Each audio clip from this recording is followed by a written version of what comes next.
manager of the football team. What kind of Wow. camera shots would you like? Tight twos over here, all close-ups. So I lived that. I was a little skinny kid. No, just tight twos all the time, and then all close-ups of John. Okay, and we have speed.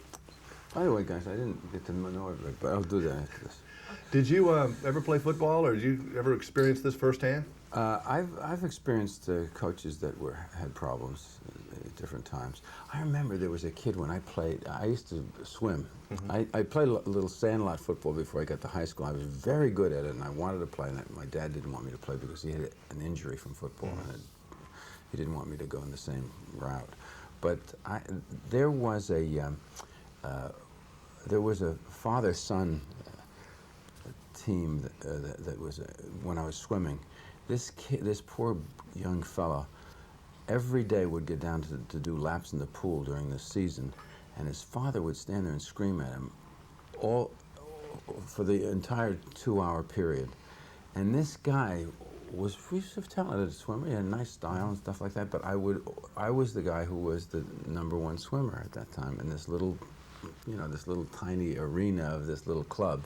I was the #1 swimmer, and this kid couldn't beat me. He was the next guy, and his father was driving. And I felt like, just for me, what are you doing? Coaches are so important, though, in kids' lives. I mean, I can still remember several of them right now. I could name off, I couldn't tell you what I had for dinner yesterday, but I can name off several coaches that I've had. They are so important. Yes, and some of those guys are great guys. Yeah. Thank God. There's inspirational so many people that can say, thank God for my coach. He taught me a lot and stuff like that. Oh, I remember one that said, agile, mobile, and hostile. That was the 3 things you're supposed to be remembering in a football team all the time. And they're so inspirational. And Coach Bryant at Alabama, where I went, he was a god. He really, literally, they thought he could walk on water. So I mean, it's fascinating though.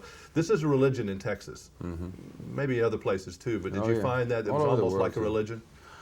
You worship these people. They're unbelievable. Well, there's the good part. There's some good aspects. I mean, certainly it's a great aspect to think that there's so much attention on the activities of the young people. I mean, that's great that everybody's focused on high school kids and they're supporting them and doing that. The pressure. But the pressure is crazy. And these kids it's a distorted reality, and the need to win is, of course, it's not the recommendable And then thing. when they're through, if they never go past high school, they've been so baby, they're almost let down the rest of their life because it's never any bigger. Yeah. It's almost like what you could have had, as a young star, getting honored so quickly. I mean, is it ever going to be that good again? Yeah. And that's a tough way to go when you're young. Yeah, this is it's a malaise. It's a danger in our culture. All this attention on winning and being the best and being the #1 and all. Come on, fellas. I mean, what about the rest of us? I was looking under the Hollywood dictionary under bad guy these days, and I swear, you're doing a lot. You're pretty bad, but you're not. Is that my name in there? Yes, it is. But you're not the cardboard bad guy. I mean, you really are finding different ways to be bad, which is also frightening. I'd be almost comfortable if I just knew that you're going to reach across here and stab me. You intellectually beat us up. It's pretty. You're a pretty frightening guy in the movies these days. Oh, I'm so sorry about that. Because you used to be kind of a sweet, nice guy. I used to be, this is. Now I got to start trying to live in the past. I mean, look at this guy behind me. Do you know that man? Look at that man. Look how evil he looks. He's possessed. Yes, he is. Yes, he is. I better get out of here. All right, no, really, I mean, I know this is probably by accident in some cases that you've had some bad guys. I mean, you are aware of that and maybe going to go do something like being a song and dance man or something now? Well, I did Noah, so that's another that's kind good of, guy. That's He's another a good kind guy. of fella. And I have there's a movie called The General in which I played a detective, and he's an interesting, good character. As you get to my age in this business, you're asked to do many different kinds of things, and what I'm getting offered are many different kinds of roles. But since they know I can play that authority figure who has that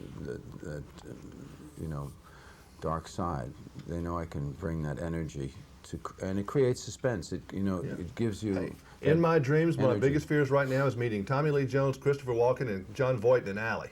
And that's in my dreams. I'd be scared to death. Nice seeing you again. Good to see you, Jimmy. How about the Rugrats beating Enemy of the State? What kind